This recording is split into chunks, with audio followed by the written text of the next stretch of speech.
Hello guys, welcome to the channel. This is the story about what if Naruto was the Jinchuuriki of 9 Bijuu x Highschool DxD Part 5. Before I start the video, please subscribe the channel for more fanfiction video and please share this video with your friends. This story was written by Havoc Tear. With any more interception, let's start the video. Amami Akeno had arrived at the island in the Okinawa archipelago, yet she knows this is not where she is supposed to be, and the charm she has upon herself directed her further out from the mainland. Staying the night at a local hotel, she was getting ready to move out again before she spotted the telltale signs of a flock of correction. She swallowed thickly, her anger bubbling as she hissed at the low-flying flock of about 50 fallen angels heading southwest. A terrible feeling filled Akeno's gut, as that was the same direction her new spell and charm had indicated. Her devil wings erupted from her back, and she took flight, heading on a more direct path and staying low. Hopefully, if she's lucky that is, she'll find the sage before those filth do. Ko-town Kurama awoke from his sleep with a yawn and a stretch as he was thoroughly enjoying waking to the dirt beneath him. Being out of the seal was great, and he truly felt alive living among his kin like this. Stepping out of his burrow, Kurama can immediately sense the unease among the skulk, and it was not hard to tell why. There were numerous devil patrols combing the area.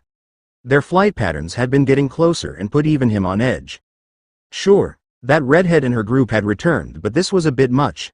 Then again, Naruto did fight a goddess out here. Maybe they're looking for clues of the fight. There wasn't any left. He himself had checked back and only found a few scratches and several craters. At this rate, he'll have to inform Naruto he won't be able to leave on time. No, best tell him now. Elsewhere, Ichiei yawned as he came into the breakfast room, to find everyone but Akeno at the table already. Frowning, he asks, "Morning, bucko. Still no Akeno-senpai?" Rias looks up from her seat and smiles, hoping that it comes off warm, replying, "No, from what she has told me, however, is that she believes she is close." Ichiei nodded as he took a seat beside Kiba, who eyed his kahai warily, asking, "Did you really need to bring your weapon to the table, Ichiei-san?" Ichiei looks to his side, his gifted blade resting there, before looking at the knight and shrugging. "I can't summon it like you can. Keeping it close is so I can fight at a moment's notice." Before Kiba could reply, Mickey and Grafia arrived with breakfast and the matter was dropped. The knight has already warned the pawn of his ill thoughts of the weapon he is wielding. Just a bad vibe he had described, but Ichiei had waved him off. It was a fine blade, without doubt. It was just something about it that set the knight off. Kiba laments that if Akeno were here, then she'd probably have figured it out by now. Then again, since her impromptu mission, Rias has seemed more alive despite being unable to walk now. Though what worried Kiba were the last two members of the peerage, Asia and Kaneko. Kaneko has barely said 2 words to him since their defeat at the hands of the sage, a nature energy user. A bad omen for her, perhaps. Asia, on the other hand, no longer fawns all over Ichiei. She still smiles and seems normal, but that is only on the surface. She is just kind of like a doll these days. Just as silent as the rook, but softer spoken when she does talk. Mainly to Mickey and Grafia, but she is never rude and replies to whoever speaks to her first. Kiba really hopes Akeno gets back before things go loopy. In another part of town, Kuroka was in a tree overlooking the perimeter of the Fox settlement. She knew they knew she is there and were keeping an eye on her. Personally, she knew she should leave at this point. Not being able to come close enough to even get eyes on the settlement directly, but able to sense that something was hidden there. Something she couldn't understand. As such, Kuroka has been trying to sneak in to find out what exactly it is, but never able to outwit or outrun the sentries that patrol the forest. She was not the only one either, as a rogue stray had stumbled in and she had seen them, normal foxes, work together to bring her down. They did not suffer even slight injuries in the process. There was a group of exorcists that had stumbled upon them too, but they were forced back as well. They had 2 holy swords with them, and yet these foxes held their ground, clearly unwilling to allow these outsiders too far in, nor get any closer to their new home. This is why Kuroka hasn't tried using force. Sure, she'd probably be able to kill a few, but by that point, the unknown will likely come forward too, and it could very well overpower her.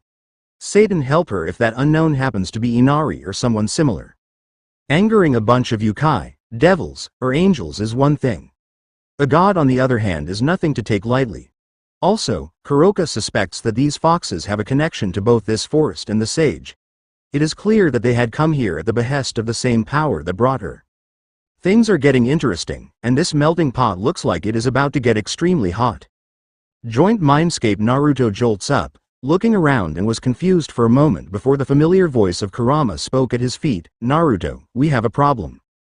Sitting up, Naruto's eyes lock on to the small nine-tailed fox staring back at him. Must be. What's the problem? Kurama replied hastily. The devils are growing in presence and closing in on our dens. That brat is likely back along with that redhead we crippled. Naruto nodded, following along, so the Bijuu continued.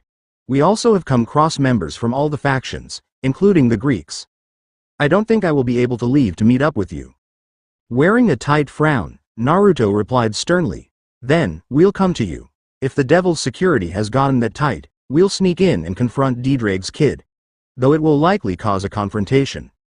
Kurama nodded, serious face locked in. Without a doubt, however, there is a notable presence similar to that angel that confronted us when we left. We will have help, I suspect. Naruto snorted, arms crossed. Not like we need it. Sighing, he stares at his oldest friend, continuing promptly. After this, we'll likely have to get more involved with this world. I won't like it. But if we are to stop running and find somewhere to settle down. Kurama actually smiled at that. His youngest kin is willing to entertain the thoughts of settling down after the incidents in Sand, Wave, Demon, and Uzushio.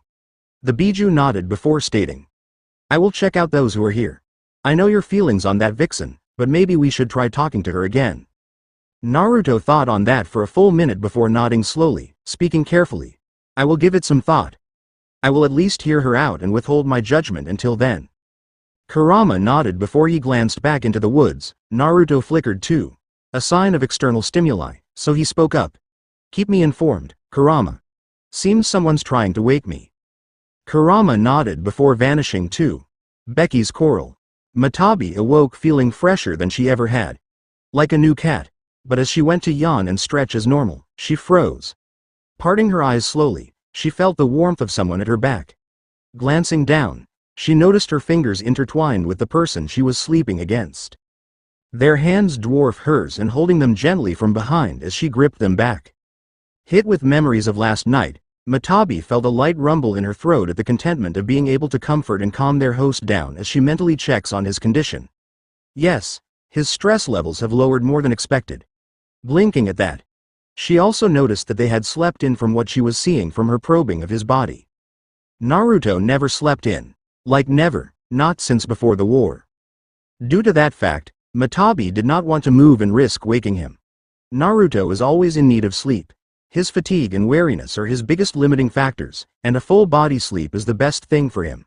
Sighing at this predicament, Matabi was looking around to see if there was a way out without.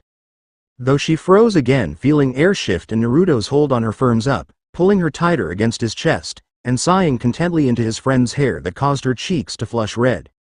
A slight shift drew the brunette's two-toned eyes to meet the silver eyes of the slug-like sister, currently halfway down the steps and staring at the cuddling duo. Eyes gleaming in mischief, but before Mata could plead her case, Saiken waved her off, supporting the silent conversation. But that was broken by the yawning blonde, until said sage blinked an eye open, and with several blinks, Naruto focused on the two ladies before his memories of the talk with the kitsune came to him. Ignoring his current hold, he said, Kurama is not coming. We must get ready to move out and prepare for our entrance into the world at large. The other two looked at him bewildered for a moment. Eventually Saiken just nodded, saying, When are we going to leave? Naruto replied, still holding his bedmate and professionally ignoring Saiken's continued suggestive glances, as soon as the others have gathered, we should. A gentle cough from Matabi caused Naruto to stiffen. She glanced back at him with the sweetest smile known to men the world over had ever seen and recorded. He gulped. Twice. As the cold sweat began to seep through his pores, she spoke. Oh, Naru-kun. You did not forget what I said yesterday now, did you, huh? Naruto replied almost instinctively and immediately, No ma'am. She gently stroked his cheeks with a beaming smile and speaks. Good. I am glad.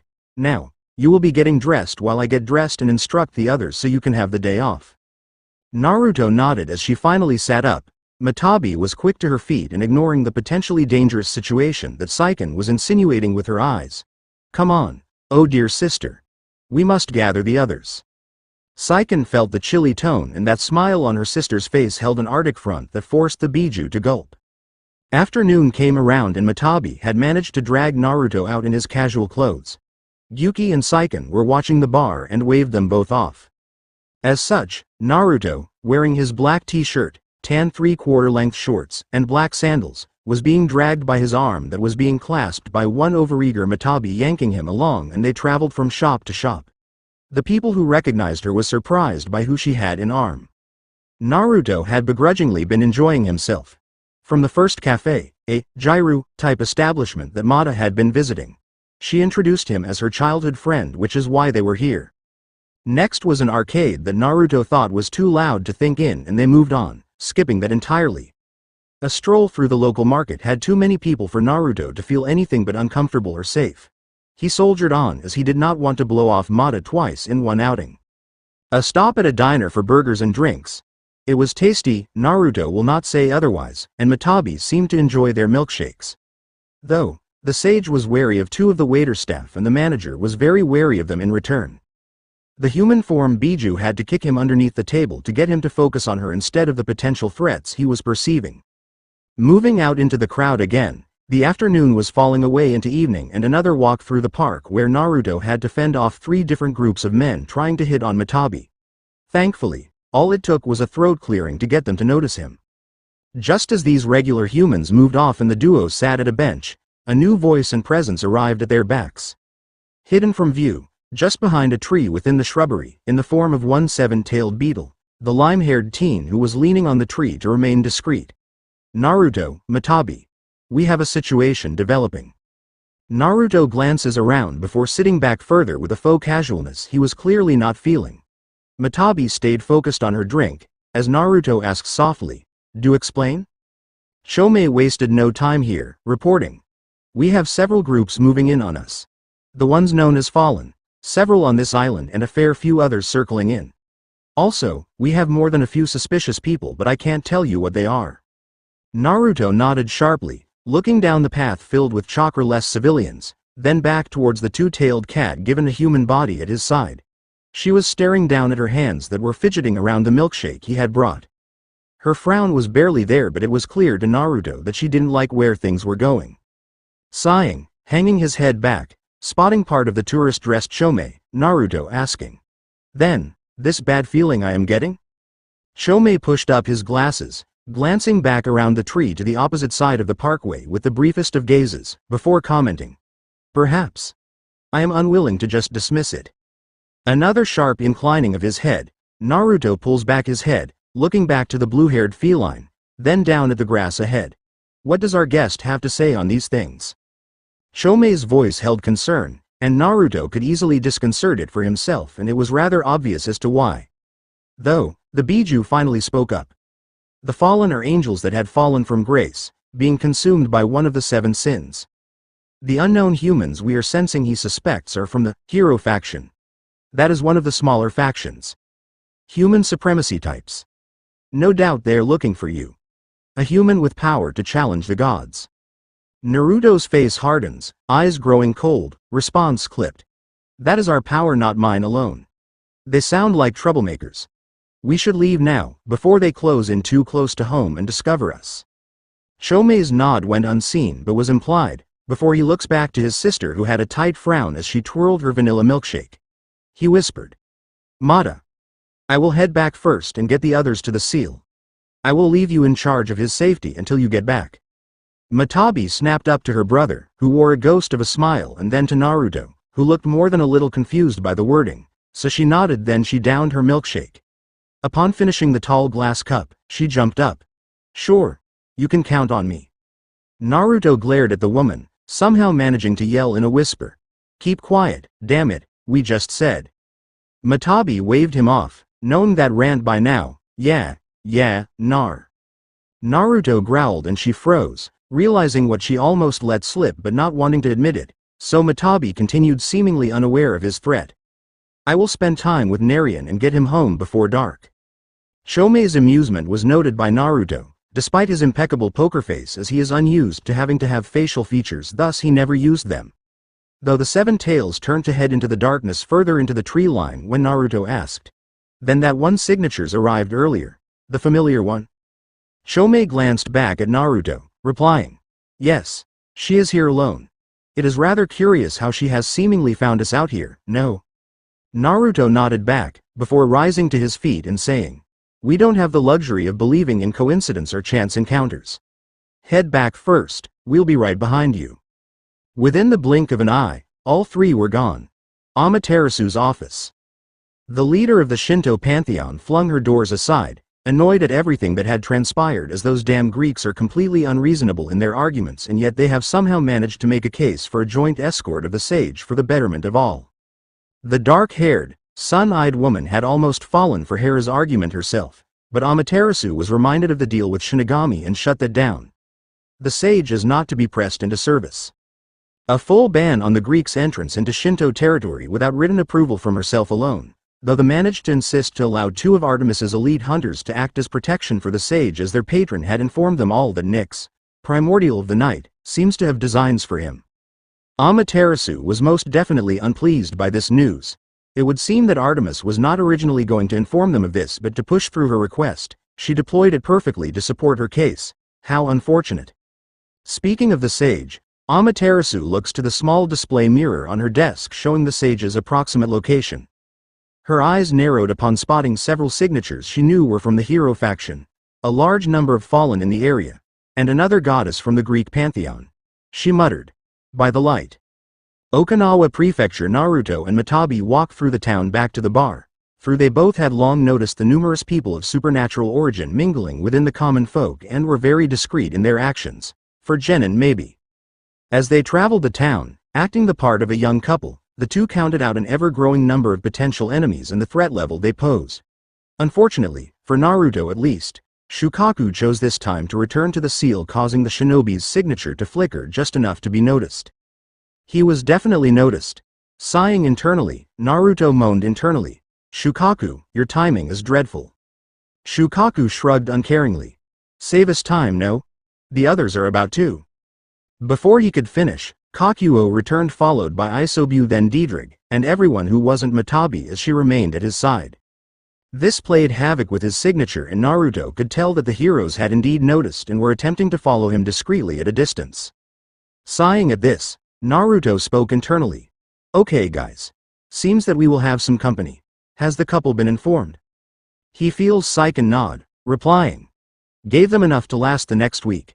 They will be fine and thanked us for the help." The duo reached Becky's coral and they headed in immediately. As they reached the basement, Naruto took notice of the attempted encirclement and that the strongest signature was approaching the newly established border.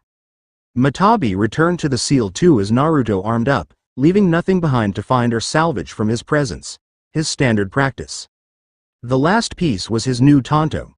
Just like the last, it was a blade of unreflective dull dark gray metal with edges so sharp, it cuts to the atomic level.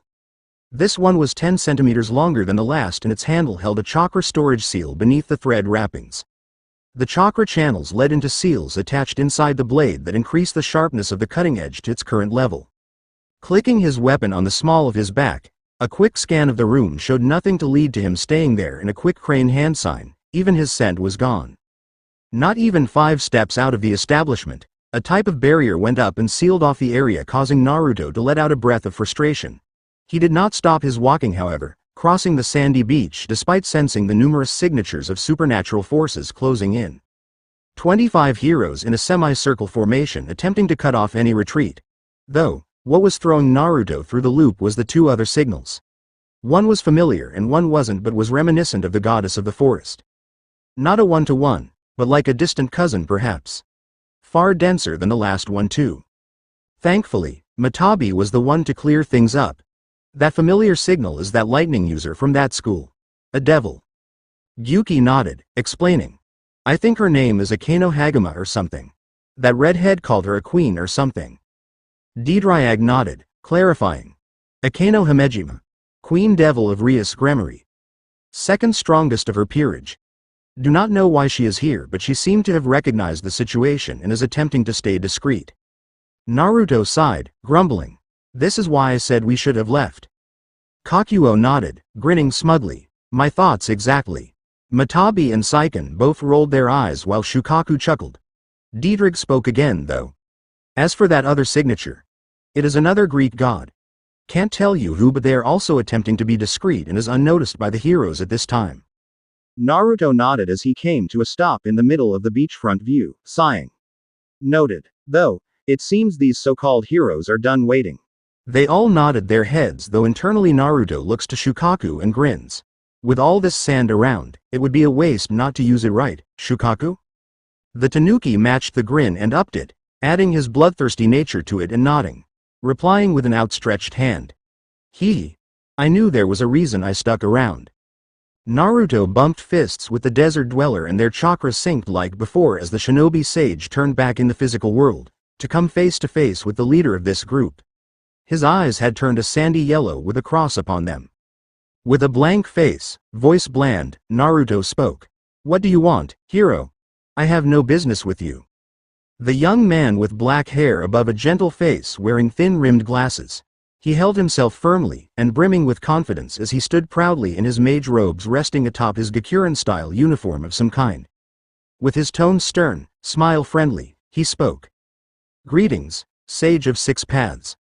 My name is Georg, descendant of Johann Georg Faust, and sub-leader of the hero faction. Naruto simply folded his arms, offering nothing in his body language nor his face as he stared at this teen but remained silent. Clearing his throat, Georg continued despite his growing nervousness. Our leader and lord, Cao Cao, has dispatched us to recover you. The human sage who wields the power to rival the gods, fend off the filth of those dark souls known as devils, and refuse to obey the abominations known as yokai. He smiled, but it held a darker tone than before as he continued. Truly, you are more than worthy to serve under my lord Cao Cao, alongside me, in the steadfast defense of mankind against the supernatural. Despite not giving them any external indication of listening, Naruto was listening to his tenets. Yuki sighed hard, shaking his head. These are not defenders nor protectors. Just supremacists hiding behind their own lies about being heroes. The others all nodded, though Shukaku was far more focused on discreetly seeping his chakra into the beach at Naruto's feet. Diedrich voices his thoughts. They are a small faction, but that is what makes them so dangerous. They are not above dirty tricks. Naruto nodded, focusing on his sensory intake as he watches a pair of heroes close in on the devil. Sighing, he glances back at his friends and mumbles. Seems that we are going to have another fight. These guys sound like bad news. Sure, they have a noble goal and everything, defending the regular humans, but butchering others to achieve that is wrong.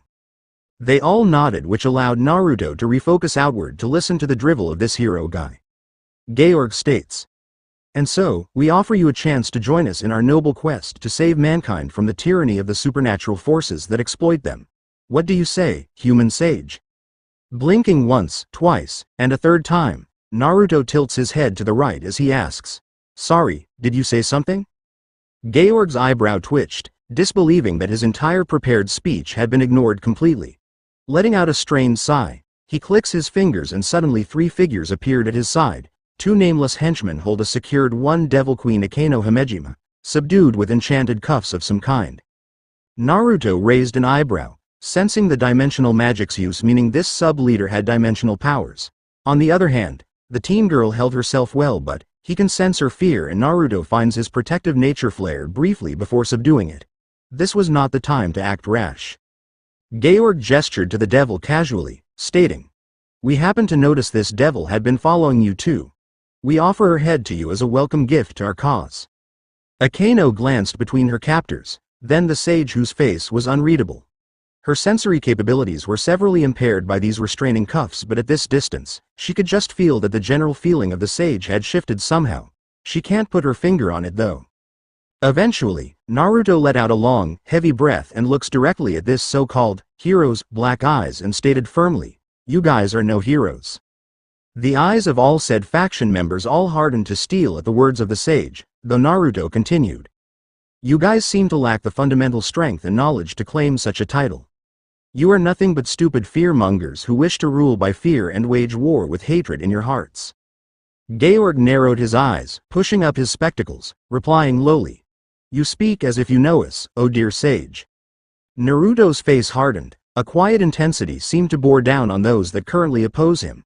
He continues to speak with confidence as he recalls words told to him from a friend long departed. Heroes, huh? Yes. I know of the concept. They are meant to fight to protect those who are unable to defend themselves. Draw strength from their will to protect their precious people. The force in his voice seemed to add more gravity to his words, striking their hearts in different, unique ways, as the sage continued. They do not need to claim to be heroes. Their actions speak for themselves. Their aura tells all that things will be all right. Their mere presence calms the hearts of the panicked. Their will alone drives away the darkness. Naruto damn near growled. Do not assume you know what I know, you damn hypercritical bastard. You are no hero, just another idiot who is too scared to make that choice, another idiot who thinks he's smarter and better than the next. Naruto had no idea just how far his words would reach. The hearts hardened, cracked, and new heroes, true heroes, would recall them on their most dire moments. Able to draw that strength he spoke of in creating miracles that would cement them in history. It would also create numerous headaches for him, one of which was already nearby in the form of one goddess of beauty, who had been listening intently to the exchange. Her fluttering heart was something she had not expected and now firmly secured her desire to pursue this sage. Akeno was wide-eyed at the words spoken by Menma. He spoke so passionately and certain of himself it's as if he was a hero of old, one tested and forged by a lifelong quest to save the people. The conviction was as solid as steel. Confidence in his ability unshakable, his determination infallible. He was the hero he spoke of. Georg, however, began drawing on his magic and his sacred gear as he growled. You know nothing about being a hero. Nothing about the pain of humanity. As his power spikes, Naruto's eyes seemed to glow faintly, grin turning trademark Foxian markings around his eyes fade into view as he spoke lowly and in a monotone. Let me show you what a true hero is capable of. In his head, Shukaku cackled up a storm as slams his palms together as he exclaimed, time for a massacre. Heroic battle of the beach. The sand shifts. Georg leaps back immediately, but his two subordinates suddenly found themselves coated in sand that exploded around them both, gripping them tightly and holding them suspended in the air. Naruto looks to the lone devil and spoke in a very convincing impression of a certain cage. Stay behind me. Akeno nods wordlessly, rushing to his back literally, as Naruto refocuses on the so-called heroes with a face so blank, it could be considered murderous. The heroes began launching ranged attacks, fireballs and magically charged arrows at Naruto, only for the sand itself to react and destroy the arrows, block the magic with tendrils lashing out from the beach. As if the earth itself was defending the man. Mirroring his friend, Naruto stayed still with eyes closed and head lowered as he focused on sensing the enemy's wrath against him, guiding the tendrils and aiding Shukaku in his minor rampage. To everyone else, including the observers and Akeno, Naruto's impressive defense appeared unbreakable and he was putting minimal effort into it, and yet the entire beach seemed to come to life in his defense. The devil was notably scared when suddenly a tendril of sand wrapped around her bound wrists, earning a yelp from Akeno. But before she panicked, the sound of it sizzling hit her ears and the sand retreated and her magic returned full force. She was understandably surprised by the move but was not complaining about having her own magic back, but watched on as the beach continued to defend them both. Georg growled as he fired off a greater fireball that was caught and blocked by a pair of sand tendrils. He then orders out, use water and lightning. Upon hearing that, Naruto takes a deep breath as he lifts his head again and raised a single arm with his palm out. Akeno hears him mutter beneath a breath, Shukaku. Briefly everyone watched the active sand constructs freeze, then break apart and fall back to the ground. This caused everyone watching to pause and ponder what he was about to do. They watched as Naruto's open palm rotates so it faced the sky. The tension spiked when the sage grinned and abruptly snapped his hand up. In response, the sand beneath the feet of all the heroes snapped up and engulfed all of them without any warning. Georg was no exception. Slowly they all were pulled slightly closer, hovering in balls of compact sand towards the sage. Akeno was shocked at the level of nature control being displayed. She hadn't sensed any magic being used, so this must be all chakra abilities. However, she had never seen any such chakra abilities this powerful and capable of standing up to magic with such ease. Naruto looks from one hero or heroine to the next before asking, do you surrender? I would rather not kill you all, however, as threats to both my person and the world at large. His eyes grow cold, his face indifferent as he shrugged, all it would take is a flick of my wrist. Georg chuckled, shaking his head, stating, You are far too arrogant. Abruptly a massive blast of purple mist erupts from him. Sensing danger from contact with this mist, Naruto grabs a Kano and leaps clear. Better safe than sorry. Sliding to a stop on the waterfront, Naruto wordlessly places down the furiously blushing Nadeshiko beauty, and steps forward ahead of her to keep himself between her and the heroes. He had sensed that the sand that was holding the heroes had vanished. Not deactivated, just vanished. Shukaku was confused briefly, before throwing a fit. That bastard, I want his blood. Naruto watches as the heroes step out from the smoke that seemed to return to Georg, and he faces Naruto looking serious as an innumerable amount of magic circles light up behind him as the hero leader commands. You are more formidable than I thought you were. But it seems you have to remain still to defend yourself with the sand around here. So, we will not allow that. A bolt of lightning shot forward, yet Naruto did not back down. Instead he simply took a deep breath, intoning mentally, wind style, breakthrough. He breaths out a semi-powerful blast that cancels out the lightning bolt and kicks up the dry sand around the heroes. Using this distraction, Naruto pulls out his kunai in his left hand and tanto in his right before speaking to the woman at his back. Cover me. Akano finds herself willing to do so without conscious thought, not needing to be told twice, and spreads her wings while transforming into her battle state. Naruto however darts forward at speeds no human of this world could manage naturally, briefly surprising his opponents. Despite that, blasts of lightning, fire, light and corrupted light rained down on the shinobi with a level of accuracy that suggested the caster was used to high-speed combat.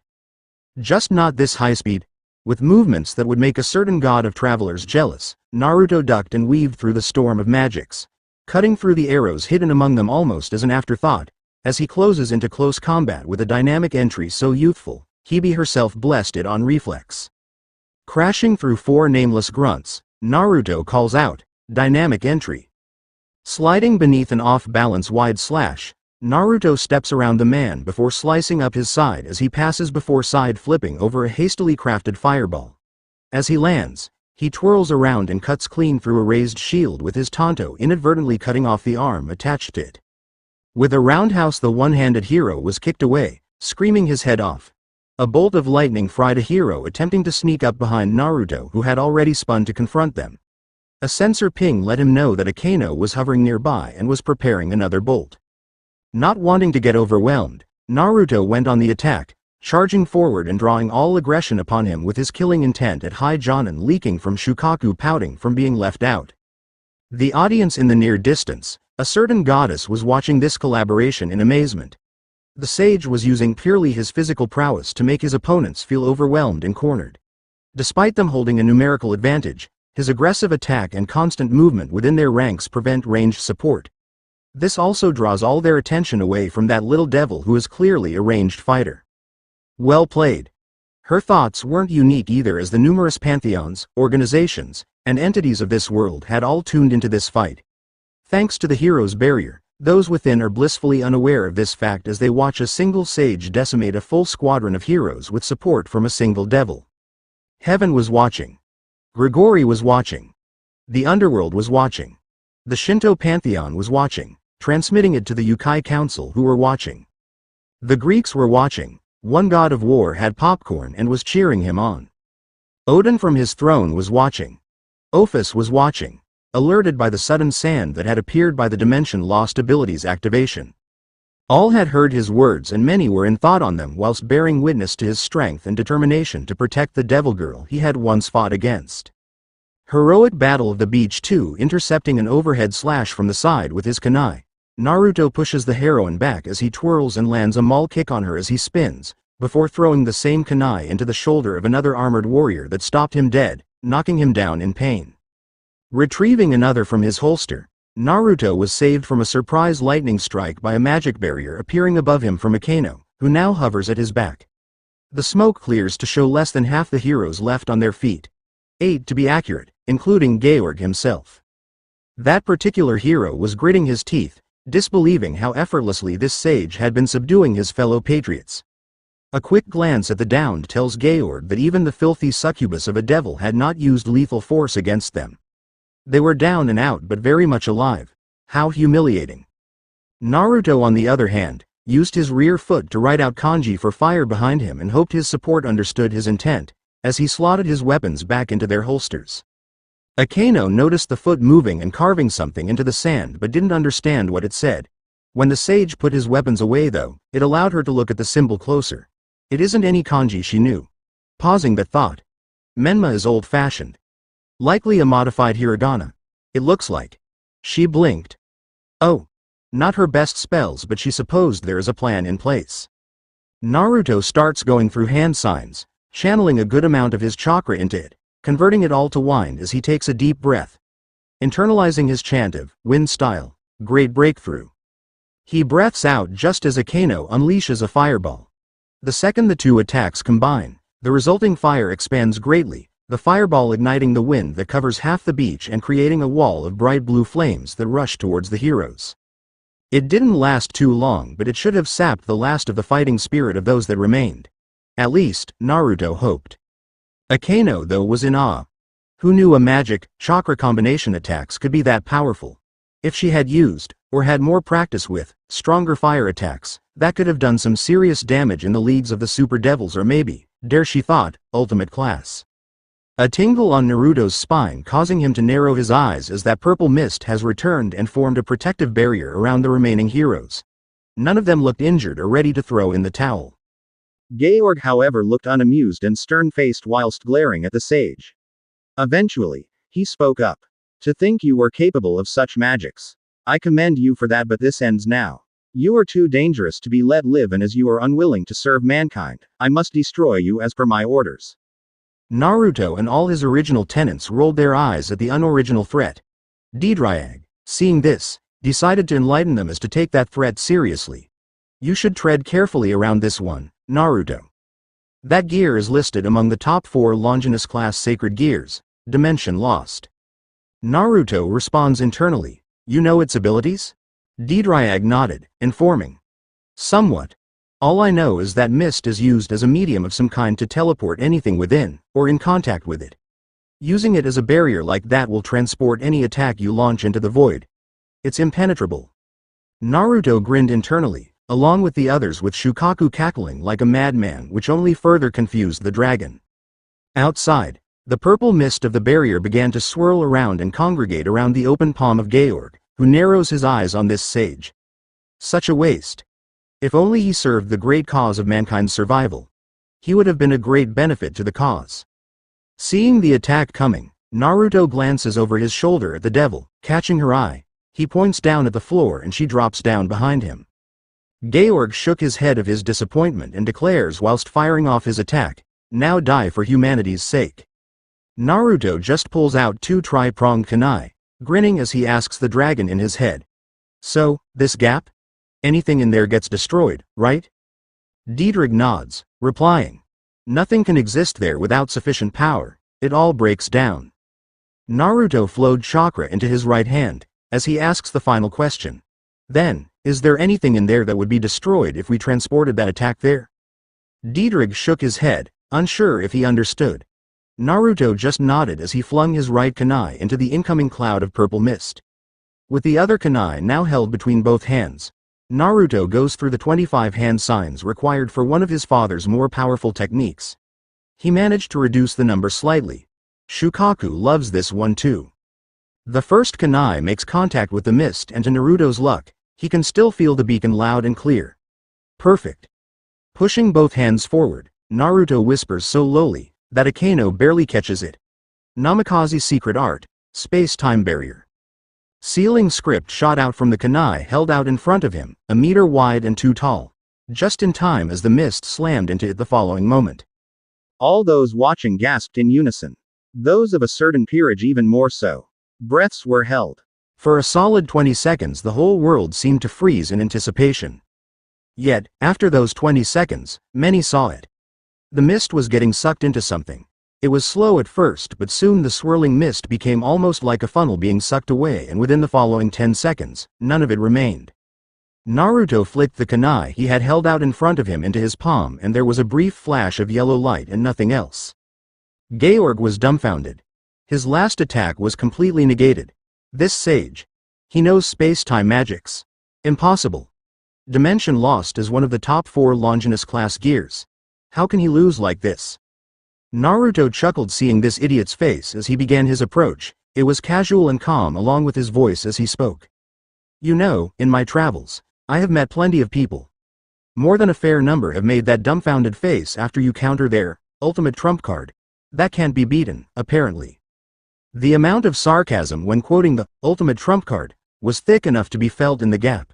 Akeno, who had been walking up beside him, giggled rather cutely, an undertone of sadistic pleasure beneath it. Naruto had to fight the shudder up his spine at the sound of it, but pressed on as normal as he could. I have been fighting longer than most, seen much, saved princesses and princes alike countless times. Fought demons and battled gods. At one point or another, they have all made that exact face you are making. Georg takes several steps back, his remaining heroes following his lead as they listen to the sage continue. So, let me tell you one universal truth, you wanna be heroes.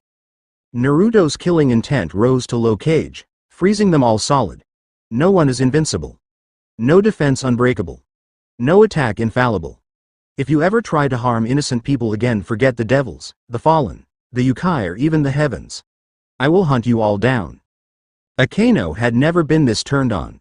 His killing intent was tickling her skin, goosebumps all over, and her spine was electrifying under this pressure that wasn't even aimed at her. Naruto then roared. Am I clear? All the remaining heroes snapped off salutes out of deep, primal fear of this being. Yes, sir.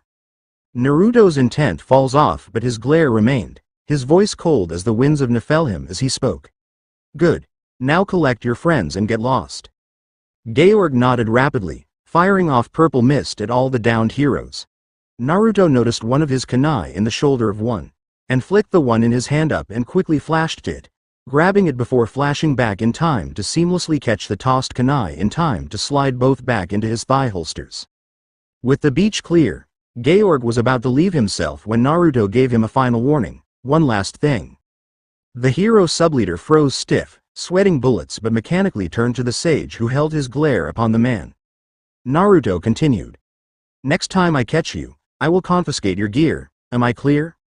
It has become a hot topic in all the supernatural circles of the death of the Red Dragon Emperor at the hands of the sage. So much so that many are trying to find him to ask how he did it, but none till now had any idea where to begin to search for him. So, to Georg, an avid follower of such news, this was a very clear and real threat. He bowed profusely, and with a perfectly formal tone, he replied. I understand, Lord Sage. Naruto let his irritation about the formal talk slide this time and waved him off. Then get lost. He was gone the next moment. Battle site with the last hero gone, the barrier came down, and everything returned to normal. Naruto immediately sensed the dozen or so eyes land on him and he sighs. Hard.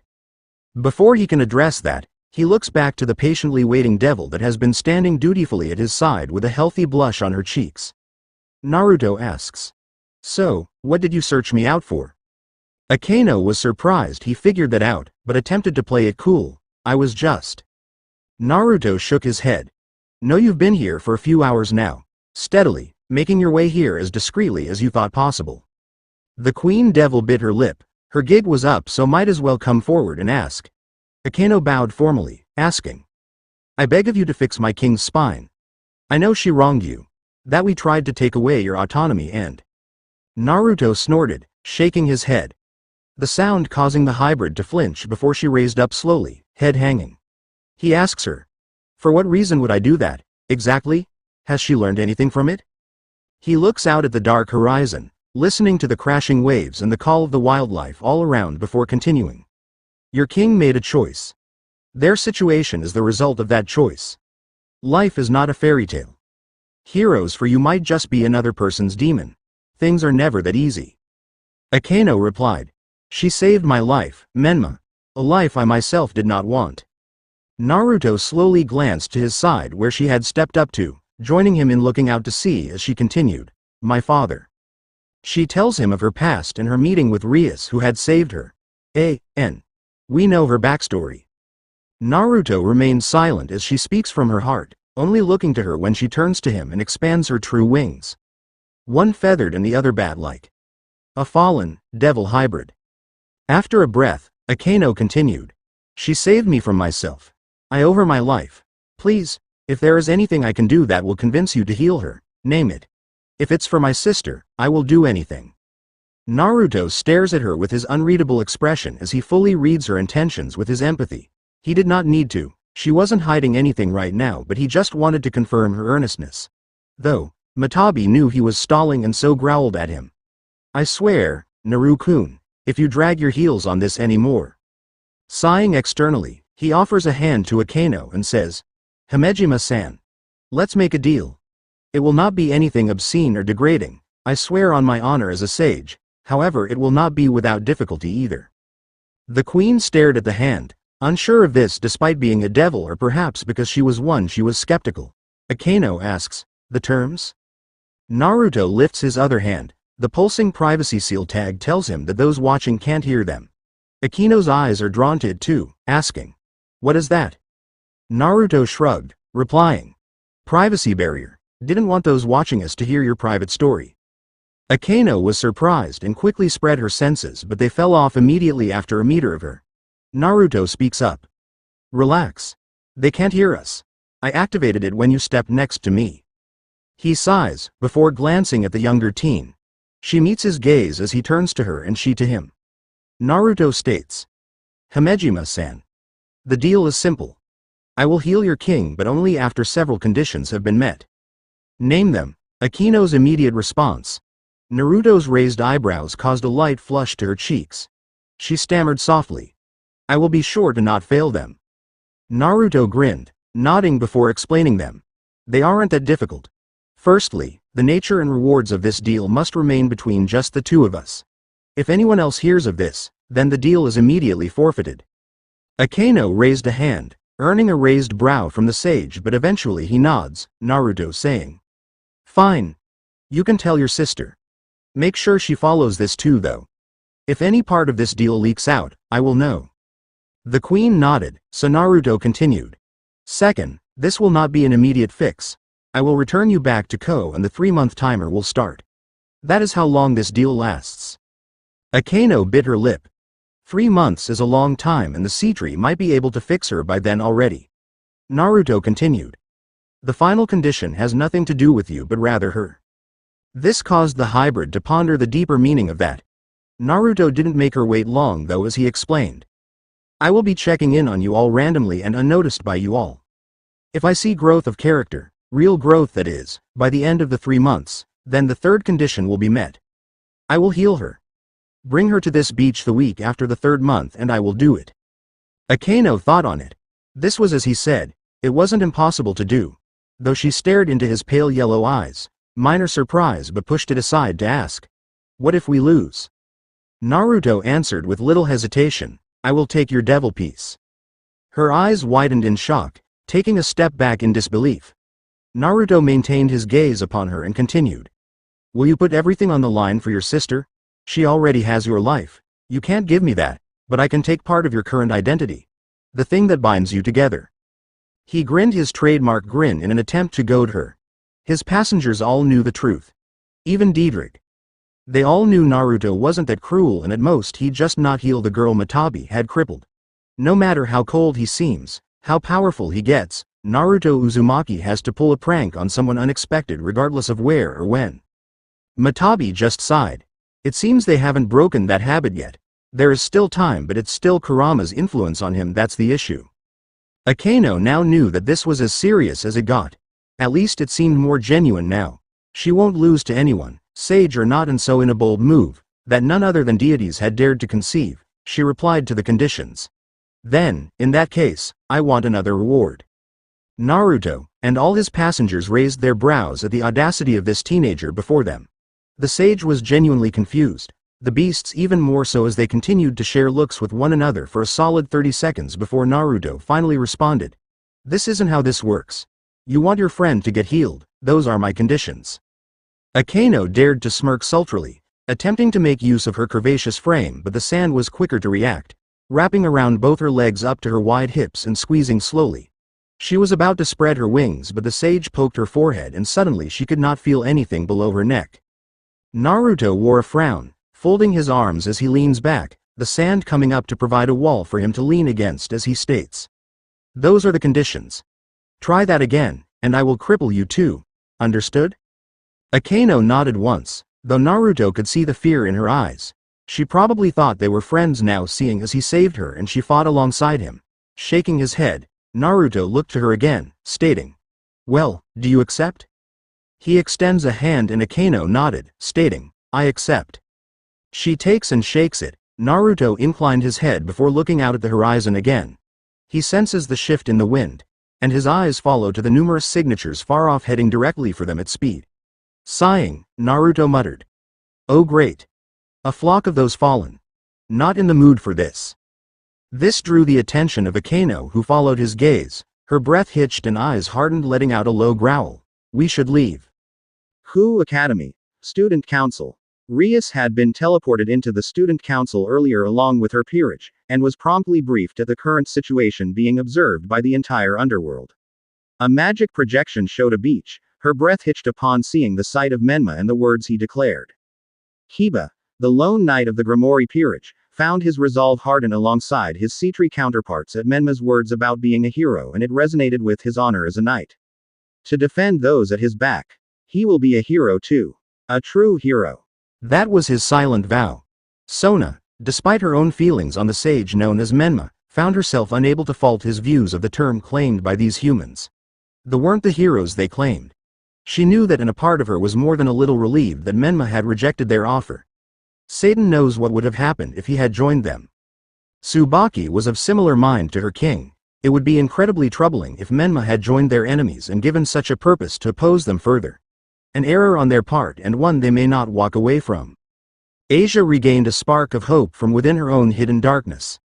A thump in her chest brought upon her understanding of the words spoken in her own desires, reinforced by her new devil aspect, will to protect and save all she comes across. A slow dawning upon a slight jump in thoughts. She can be a true hero too, right? Ichiei just glared and scoffed at the bravado spoken by Menma, like he's one to talk. He is a murderer just like those other people. How dare he claim to know what is right and wrong? To claim these people who defend humans with their sacred gears are bad and his way was the right one. He'll show him. Kaneko showed nothing outwardly, but she got thinking on whether or not Menma was right or not. However, seeing the beach itself coming alive in defense of Menma and Akeno is a shock, especially after knowing that Menma used chakra and not magic. This was a shock to all. Rias in stunned disbelief at the sight of Akeno's capture, then subsequent rescue by Menma and the capturing of the three heroes. When her queen was saved from that explosion, her heart was firmly wedged in her throat, but a joy came upon her seeing the coordination between her queen and former rook. Kiba had to hand it to Menma. The way he moved, anticipated every attack aimed and moving beyond with such fluidity. Evaded every magic, slicing through that which could not be, and striking with crippling blows was something close to an art form in his mind. This made it abundantly clear that the sage had taken it easy on them. Sona was left reeling at the simple effectiveness of his bold, straightforward approach to the overwhelming numbers and watched in silent disbelief as the heroes' lines crumbled. Overwhelming numbers against overwhelming force. Who knew it could be used in such a manner, and even without the rear line support offered by Akeno, Sona suspects that it was already over before Menma struck out. When the joint chakra and magic attack formed, those that could shot to their feet in gobsmacked shock at the effect of a combination of the two, normally, opposing energies and the wave of destruction it wrought. Rias looked to Kaneko, who was wide-eyed at the feat, and asked, "Kaneko, can you do that?" The White shook her head, Kaneko muttering, "I have never seen chakra used that way." Kiba responded, spotting the hero's attack forming. "Look, they are about to retaliate." "That attack confirms it," Sona commented, nodding to her queen before stating, "The dimension lost. A Longinus class sacred gear. His barriers and that mist are dangerous even for ultimate level devils. Menma needs to do something quickly or he and Akeno are finished." Ichiei was both happy and disappointed at the news, though he was caught off guard by Ria's not-so-silent confidence when she declared firmly, "It's fine." All eyes fall on the redhead, whose seafoam green eyes were locked squarely on the projection upon the wall of the battle site. Rias continued, "Menma has this. Akeno will be safe, I know it." All eyes fall upon the massive all-encompassing attack that blocked Menma and Akeno from view for all of 30 seconds. Breaths hitched, and panic slowly surfacing yet again. However, Rias offered a firm, they're fine. Surely enough, the mist seemed to be sucked away and vanished as if never there, confusing everyone, but the confidence shown by Menma ensured that he was more than capable of taking on this threat and that the hero's time was at an end. Even more so as Akeno at his side showed nothing but supreme confidence.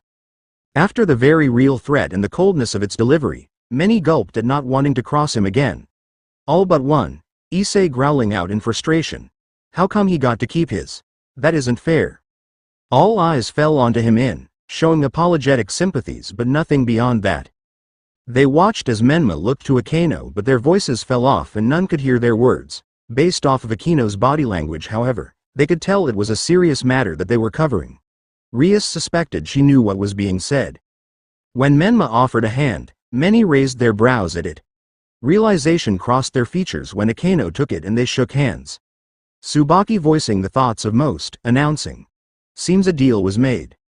Sona nods, stating, "More than likely, yes. Under what terms, however?"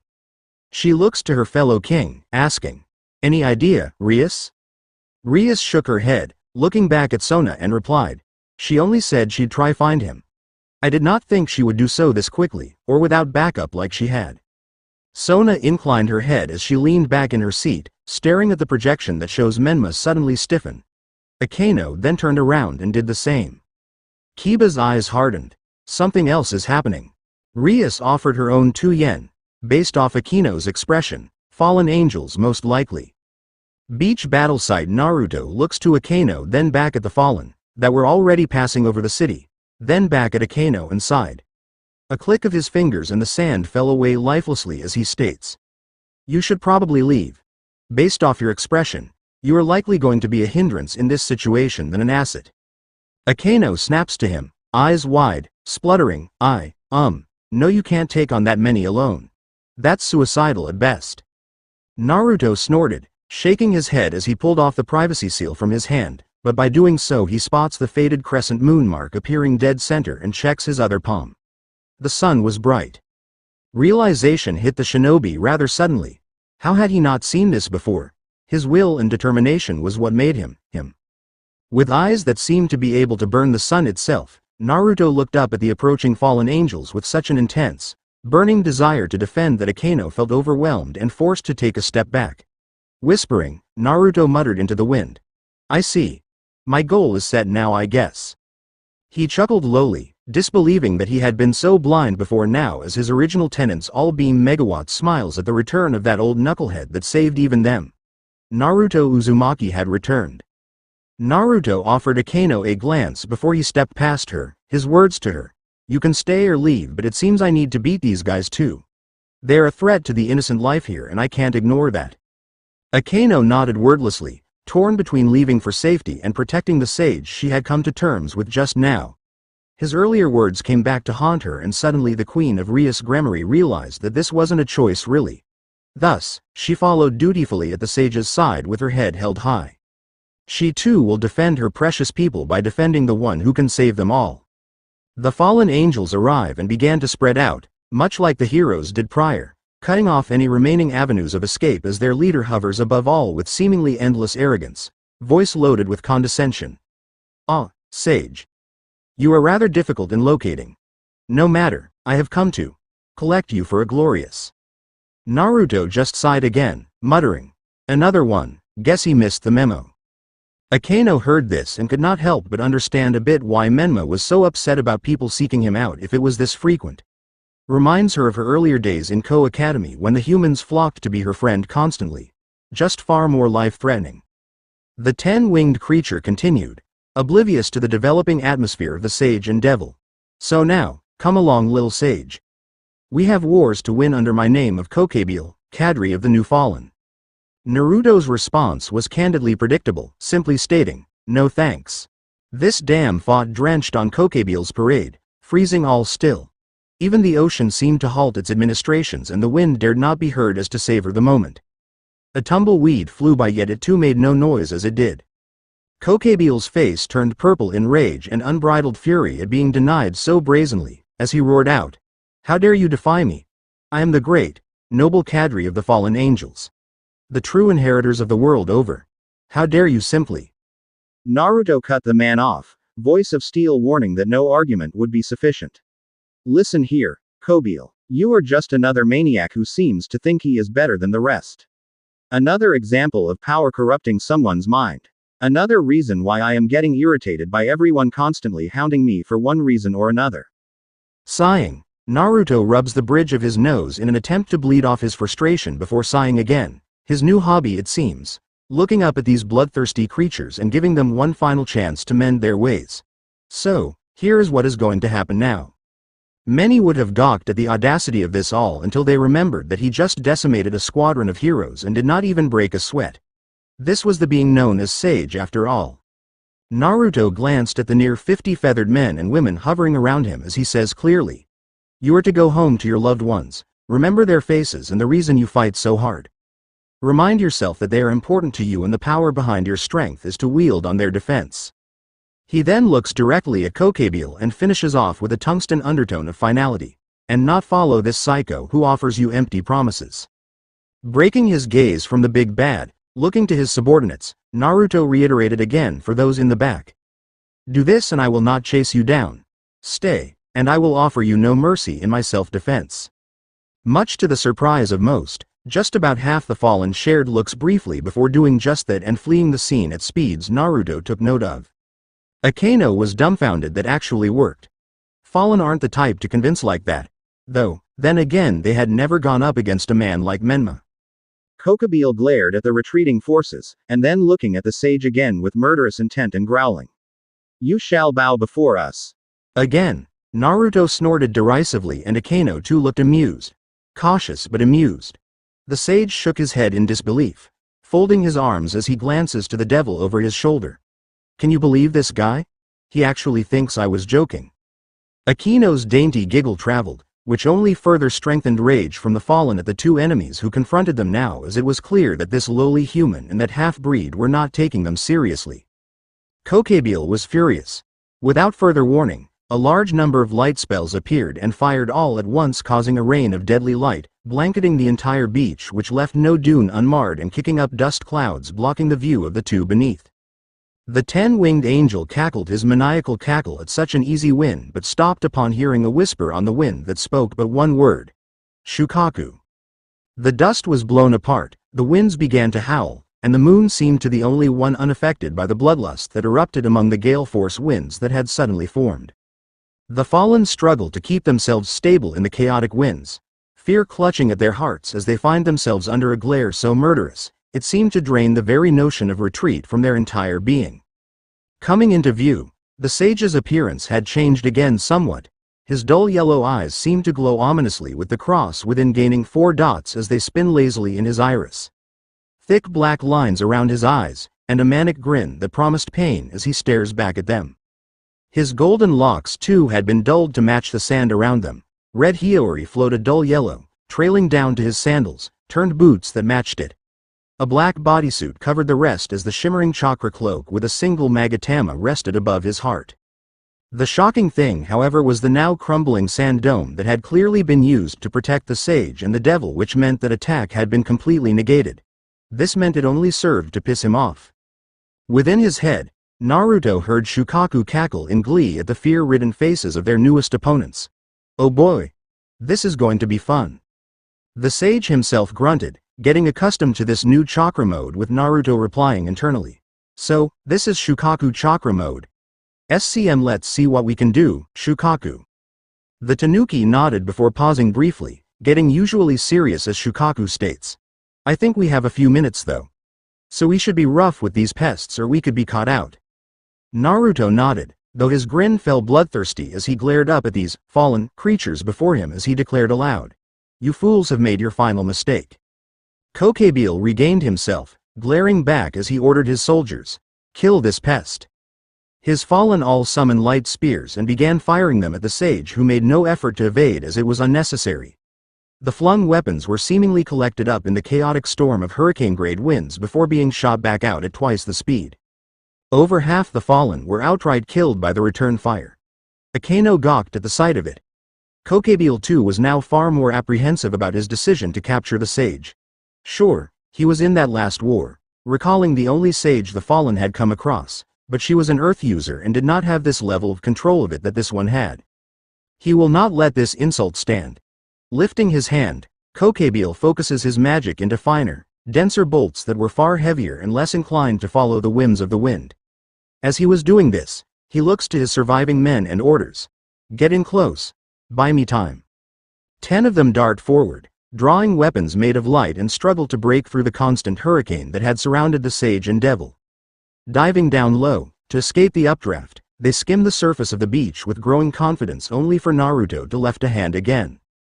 Akeno, having seen this before, watched on in no small amount of glee as the sand jumps to life and smothers the multi-winged attackers and packs them into dense balls of sand. Though she was unprepared for Naruto's following words. Sand burial. On that command and the clenching of his fist, the balls abruptly contract and the sickening sound of bones crunching and bodies deforming seemed to ring out despite the localized tornado-grade winds. The sicking squelch of the mangled forms hitting the sand did not help either. The last 2 fallen, beside Kokebile himself, looked upon the sage in nothing but fear. Their entire flock had been reduced to just them and their leader, yet this sage had yet to even take a single step. What kind of monster is this sage, anyway? Luckily for them, Kokebile's attack was ready and he roared out in a hurry, "Do not look down on us." A thick barrage of super dense light blasts shot forward, at speed, and was able to ignore the winds for the most part and close in on the still stationary sage. The resultant explosion shook the entire island and the winds died down, creating a sense of calm among those that remained. Kokebile grinned, panting hard as he had out quite a bit of power behind those 100 super dense blasts. It was a hard thing to do on such a large number of them and maybe a bit overkill, but with this victory, others will soon rush to fill his ranks as the slayer of the sage.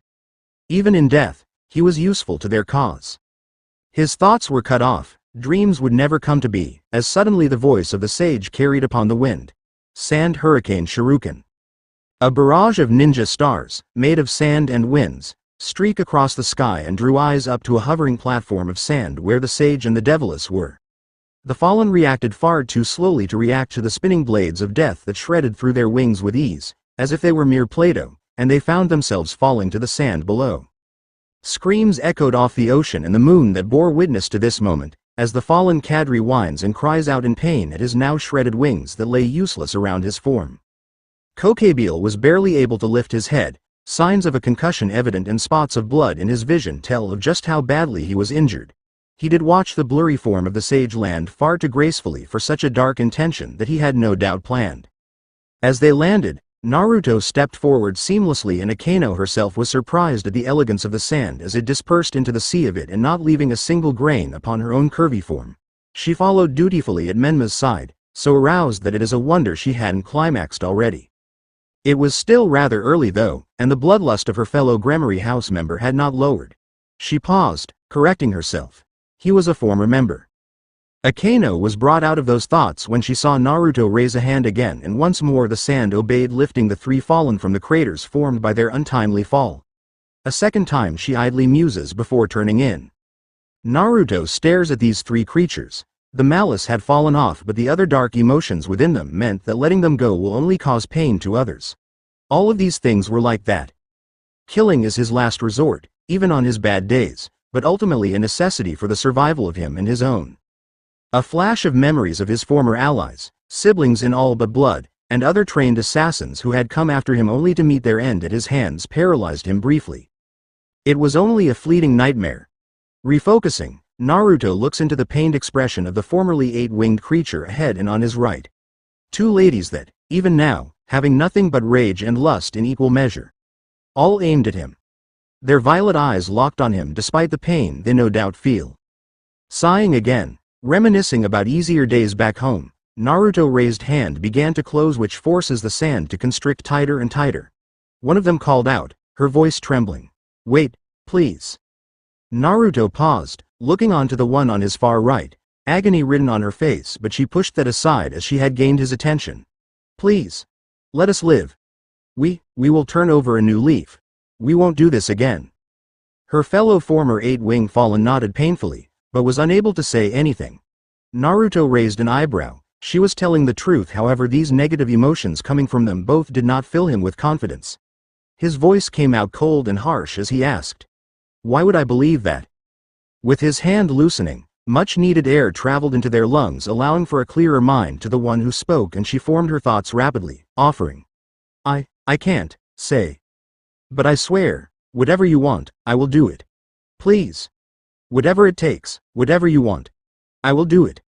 Just let me and my sister live.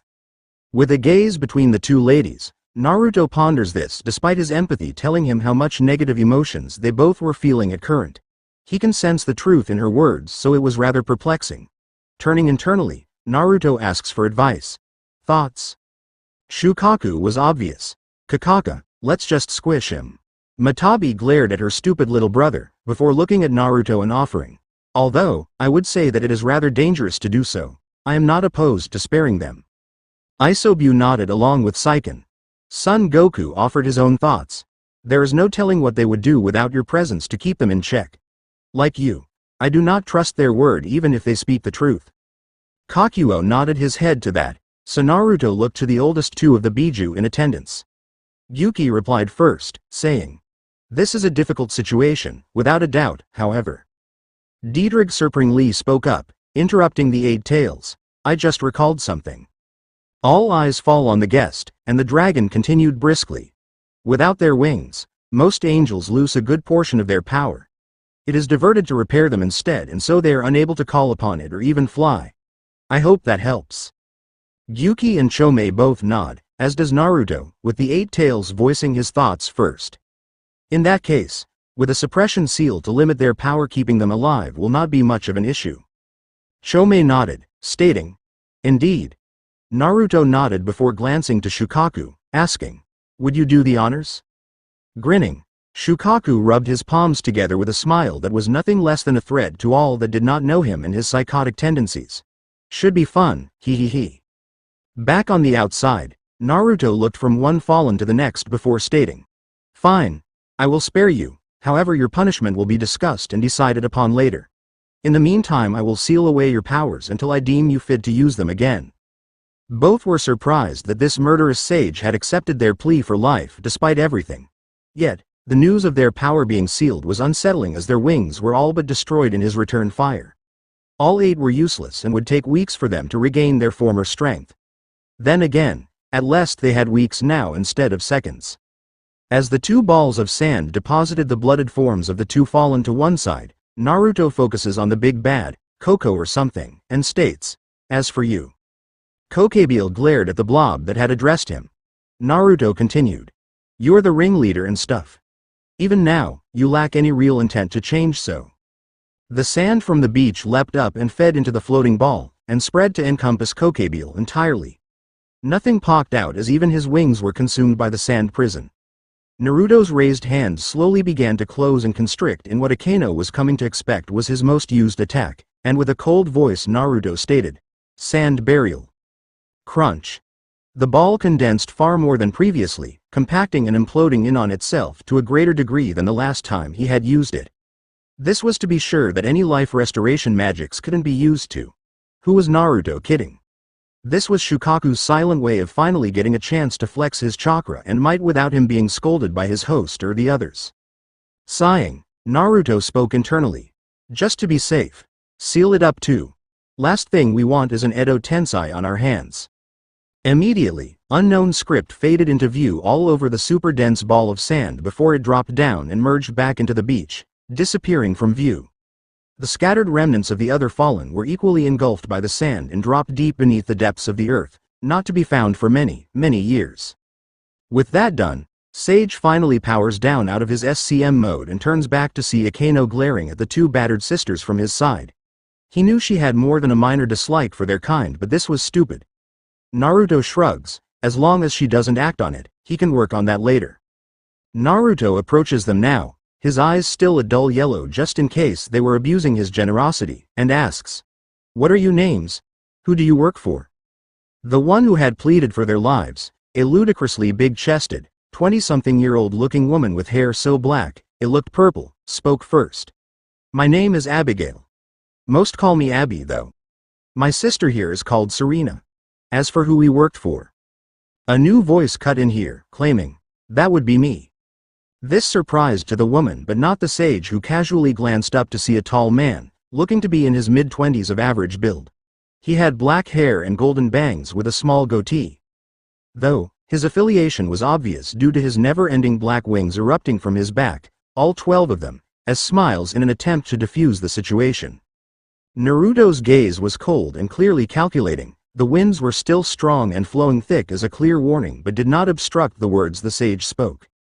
"You are from the school incident." The man nodded firmly, before introducing himself as he hovered lower and landed on the opposite side of his fellows. "Yes. My name is Azazel, leader of the Gremory, an organization made up primarily of fallen angels and other exiled individuals who have nowhere else to go."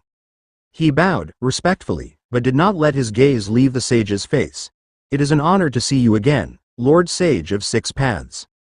Naruto glances to Akeno, who caught the movement and looked back before nodding and informing the sage that he was who he said he was. Diedrich offered as an added confirmation. "He is the leader and only 12-wing fallen angel, as he was the first to fall." The sage nodded before refolding his arms, which both Akeno and Azazel took as a threat, causing one to pale and the other to blush, though Naruto ignored that both as he says. "Then, Azazel-san, why did your people attack me then?" Swallowing hard, Azazel straightened up and replied, "It was not a law order, nor did I authorize it. Rather the opposite, actually. I had been moving to apprehend him and his forces, but he slipped away." He chuckled nervously, scratching the back of his neck rather sheepishly, hoping that the sage would believe him. Azazel hadn't meant to drag his heels this much in regards to his old friend, but he couldn't overlook Kokebiel's action any further. Now this has spilled over into the world and caused a very bad impression of his forces on the sage he had hoped to have ingratiated to his forces. Damn his own laziness and lack of self-control in regards to the female form at times like this. Naruto, though, looked unamused at this all. That Koko guy was acting against orders? With a full squadron, half of which abandoned him at the first sign of trouble. Admittedly, that might be why they fled. They likely knew it was a bad idea and it wasn't officially sanctioned, thus decided to cut their losses. Made sense now. Feeling his inner counsel agree with those thoughts, Naruto finally addressed the man with a blank face of impassiveness. "I see. In that case, I will not press this issue further. Though I do strongly believe that you should get your people some help. They're all rather crazy and that will not bode well should they cross my path again. Consider this my official second warning." Azazel let out a huge breath of relief before what was said fully settled and felt the need to ask, for clarify's sake. Second warning?" Naruto shrugged, looking around the fixed beach before eventually landing on the two sisters, and explained. "Well, considering that I gave your people a warning before I attacked. That was the first. Now, this is my second." He smiled, but it was filled with nothing but a foreboding as he continued. "You don't want my third, Azazel-san." The Governor-General of the Gremory nodded firmly and stiffly, unable to do much else without possible incurring the wrath of this sage, and to be honest with himself, he was terrified right now. Surprised gasps from the two sisters drew Akino's eyes, but, despite being curious himself, Azazel kept his gaze on Naruto as if transfixed on a predator and caused a smirk to play on Naruto's lips. Lingering effects of Shukaku's influence, Matabi noted, though Naruto did explain for the uninformed. "What Abigail-san and Serena-san are feeling is me locking down their powers." Akeno snapped to him, surprised by this, though Azazel asked, "For what purpose? Is loosing their wings not already enough of a punishment?" Naruto shrugged, uncommitted ly, stating, "How would I know? I am not an angel. So, my punishment will regulate their powers for the next 8 months. A month for each wing." He looks between the wounded angels, continuing, "I will pop in at random to check on your progress. Depending on what I see, I may extend it or reduce your sentencing accordingly." Azazel spread his wings, drawing Naruto's gaze that hardens, as the governor growls, "They're my people. You can't just dictate." Naruto cut him off, killing intent at low Jonin as he yelled, "People you clearly can't control. They go off on their own and attack someone completely unrelated for what? Greed? Power? If you won't control them, then I will have to show them what true consequences mean." Azazel had no comeback. He knew his forces were the most unorganized and rowdy. It just did not sit well with him that an outsider was dictating terms to him on how to effectively manage his forces. Sighing, he grumbled, "Fine." The killing intent lets up, and Naruto nodded before looking back to the panting duo on the floor, and saying, "Keep your head up and show your determination to change. I am sure your boss over there will help you." Abigail and Serena both nod silently. Abigail, though, bites her lip before asking, Lord Sage, can I ask?" Naruto's eyes lock onto her, knowing this song and dance already, thus answered her before she could finish. "No, I am not a charity case. Now, I have places to go and people to see." He steps back as a clump of sand lifts him and Akeno suddenly, earning a squeak of surprise from the Queen of the Gremory peerage, before he shots off into the night. Azazel just sighs, before looking down at the two sisters with a frown. He muttered, "That could have gone better." Kyoto Yukai Council. From the start of the battle, a projection appeared during the evening council session, drawing all eyes up to see none other than the sage being confronted by a group of humans.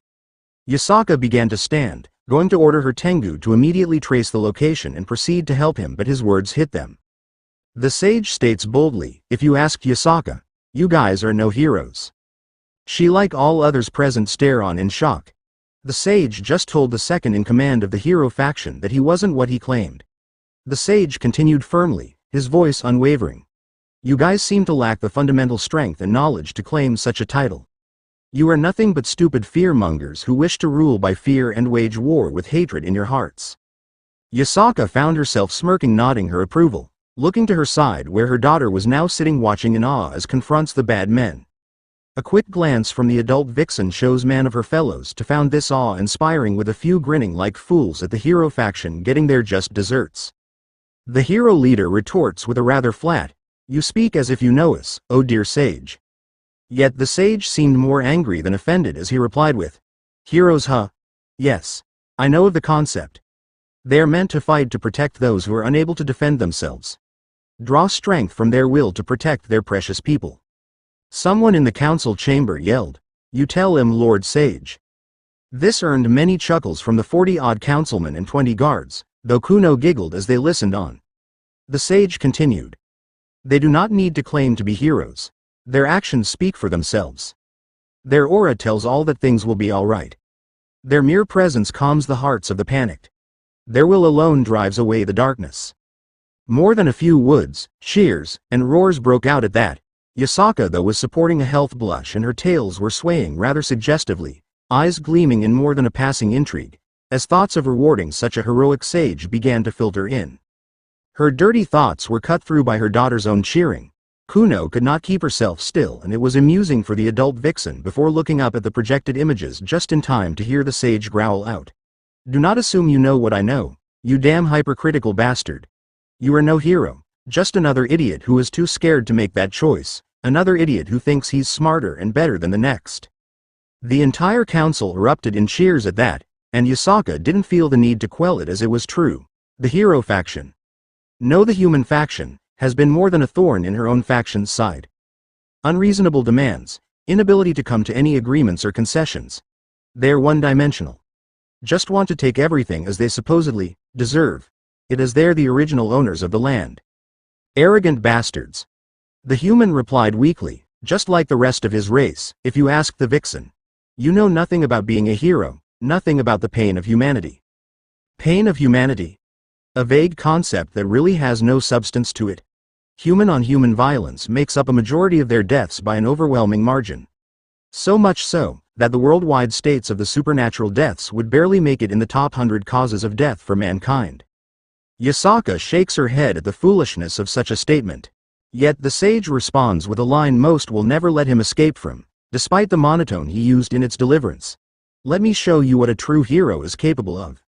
No one was sitting down at that, cheering the sage on in his fight at the beach somewhere in the southern regions. Okinawa obviously, but where was the question for later, as right now, the sage was going kick some human ass. All fell silent when the beach came alive, disbelief and hanging jaws responsible for that development.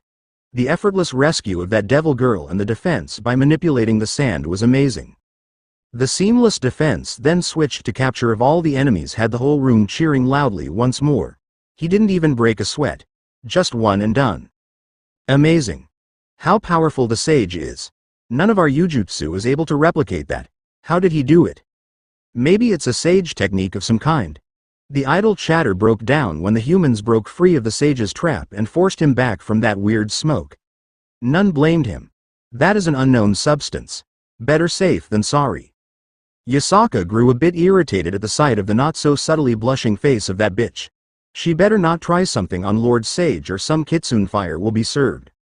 The humans charge up a massive amount of magic circles, yet the sage looked confident, as he stares down a magic blast that he blows out with a chakra-laced wind that neutralized the lightning. He then takes up his arms, 2 daggers, a dagger and a tanto. He charges in, the devil backing him up by the looks of it, and the council watch as this sage fights against the humans with nothing but his raw strength and speed superiority. Ducking and weaving around the battleground, cutting through swords, shields and spells alike with no sign of slowing down. A few blasts of lightning struck down around him. Devil magic from the bitch hovering near him but not close enough to be noticed. By the flames of Lady Amaterasu, he is a beast. No a one-man army. You fool, he is a sage. This is to be expected. Yasaka decided to speak up this time. She knew that the sage was still holding back greatly. That is not all. All eyes fall upon her regal stature. Her graceful poise of a great leader was impeccable as she continued. This is his base form. Just like us, he has a powered-up form that he has not felt needed to be used here. She smirked dangerously, before finishing. This is him playing nice. Many murmured at this bit of news. The combination attack was a surprise for most, but it was more flashy than damaging. Plus Yasaka was confident that had she done the fire in place of that bitch, the entire island would have been glassed and not merely toasting a few yards. The human's announcement that he was given orders to end the sage's life had he refused him caused more than a few heckles to rise. A few snarls heard and one sniffling kit. Yasaka brought her daughter into a hug so she didn't see the absolute murder in her eyes that might have scared her. The mist blast coats the entire area the sage and that bitch were standing. Gasps were had and none dared breath to break the stasis the room seemed to be in. Half a minute later jaws dropped as it seems that the sage had used a chakra-fueled, space-time barrier of some kind. They need to talk to him about that.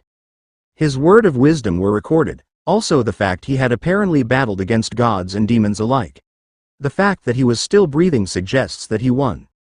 The council would record the universal truth the sage declared, and have it commissioned to print and hung up across the council room.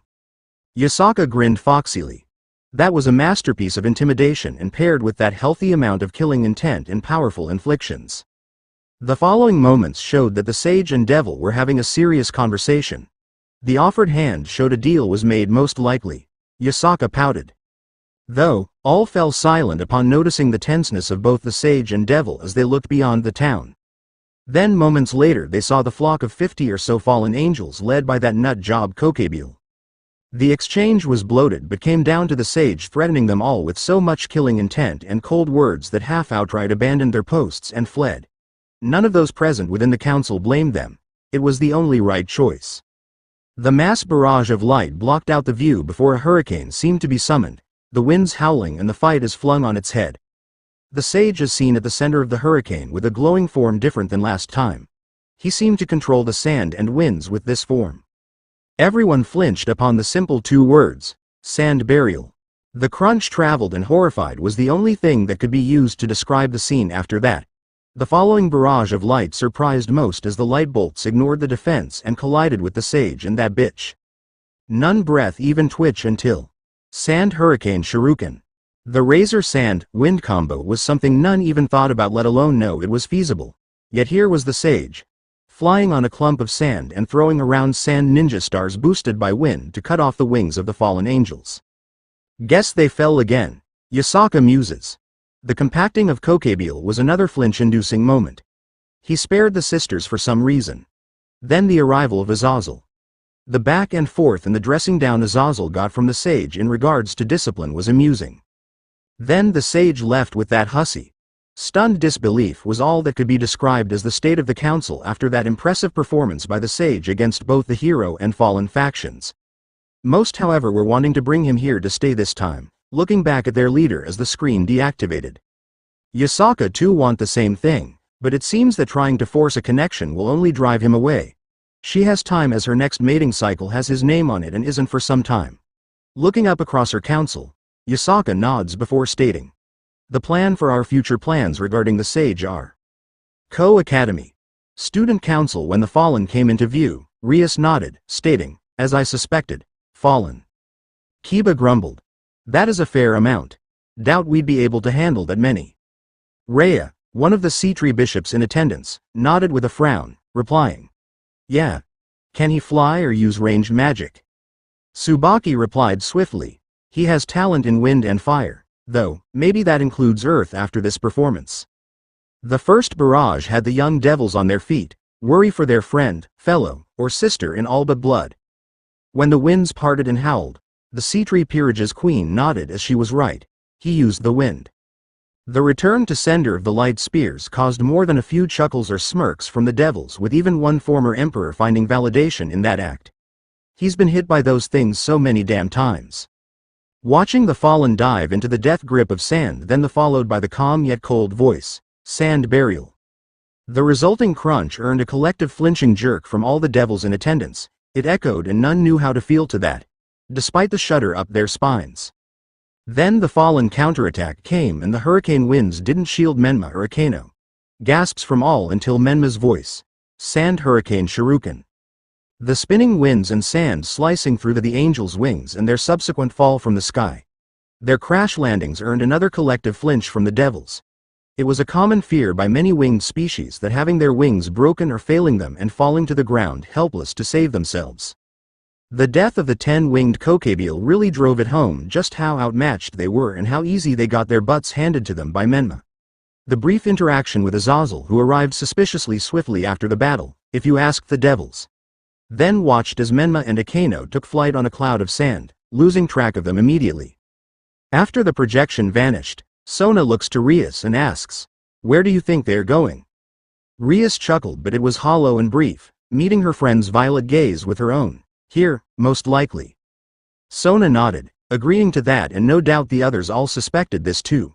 Taking a breath, she leaned back and as expected her sister and the other Saiyans suddenly began teleporting in one after the next. All very serious looking, none more than Sears's Lucifer, whose scarlet gaze bore into his younger sister. His words were clipped and cold. "Explain, now." This is a complete departure from his normally goofy, cheery, and carefree style, yet his sister knew this was coming and had prepared herself. Turning her wheelchair to face her brother fully, Rias spoke calmly. "I never expected for Akeno to actually find him this quickly. At most, 6 months, and then I had hoped she would call me and we can confront him together." Her brother made no movement to reply, so Rias continued, hands calmly on her lap. "I knew she wanted to find a way to heal me, that was obvious. Whatever deal they have made, I do not know, tell, or order her to make. But..." She smiled softly and truly as she finished. "I trust that Akeno will be able to handle herself." Sears's held her gaze for a moment, before looking to Falbium and nodding. "Prepare for his arrival. No doubt Akeno will be leading him back here. If things get violent, we need to be able to subdue him immediately." Falbium frowned but nodded, replying, "I agree, however, after that display." Ajuka nodded, adding, "He's right, Sears's. If anything, talking face to face with Menma would be far more productive. Mobilizing half the military will likely only cause mass panic and a reaction from both Heaven and the Gregory." Sears's did not look pleased but relented with an agitated grunt, muttering, "Fine." His arms crossed as the lime-haired Ajuka asks him wearily, "What's been up with you lately, Red? You've been on edge and grouchy." The redhead looked away, and instead walked past his queen and wife wordlessly as he needed air. Just as he reached the door to the council room, Ria's phone went off. All eyes looked to the young Gremory, Rias announcing, "It's Akeno." "Answer it." Seraphal orders, before looking back over her shoulder at her older brother and continuing, "On loudspeaker for us all." Rias nodded as she does so, answering with, "Akeno?" Akeno's voice was barely audible over the rushing winds. "Rias, where are you right now?" "School council office." Rias reports, glancing at Sona, who shrugged. She continued, "Sona and I." They all heard a second voice, but it was intelligible and they couldn't make it out, but Akeno finally spoke up. "Okay. Well, from what Menma tells me, is that you all saw us right." Akeno must have heard the gasps of shock as she didn't stop. So, he is assuming that the Saiyans are likely there and expecting him. He doesn't care and instead just wants to speak to Ichiei and yourself. Eyes widened at that, some looking to the Gremory pawn who looked like he was about to meet death itself. Ichiei found himself breathing hard, before his grip on his sword reminded him. He wasn't weak. Looking down at the sword gifted by his fellow Dragon Emperor, Ichiei nodded to himself and channeled his meager magic reserves as he stands up and proclaims. I will protect you, Bijuu. I swear it. Many of the devils looked on approvingly on the statement, but not all. Hiba wasn't, as he was busy eyeing up that damn funky sword warily. It was often didn't set well with him. Kaneko too thought he was getting ahead of himself. Menma is a nature power user. A mere sword is useless. Surprisingly, the other was Rias, who wore a tight expression, unsure of how to handle this change in her little brother figure. He seemed like he was about to return to normal at first and panic, but the second he stood with his sword he looked eager for the fight instead. Thankfully, the room was broken from the confusing state by a very loud snort and a few giggles coming from the device. This caused a few to sweat drop, but Ichiei just growled. Oi, bastard. I will beat you this time, I will. The phone cut off suddenly with a loud beep. Everyone looked at it as Rias inspected it and attempted to call Akano back, but it failed to connect. Frowning, she looked to her brother, who was at the door. Sirzek speaking first. We now know that he is coming this way and his objective is to get to you and your peerage. Ajuka nodded, stating. We should prepare properly.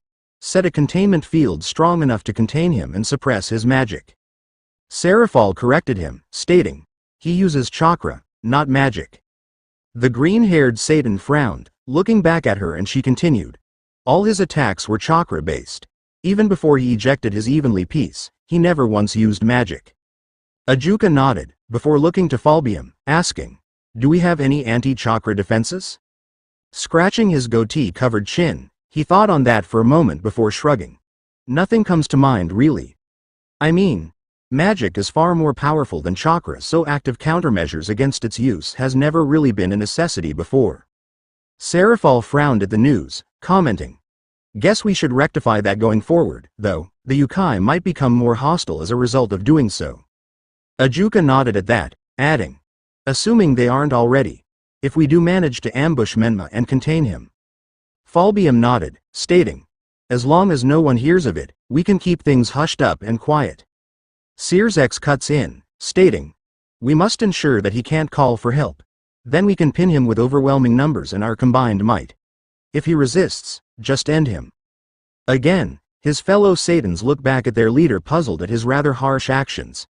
Ajuka was the one to speak up, asking. You can't be serious about that, Sirzek? He is a valuable resource asset for us. Killing him is inadvisable.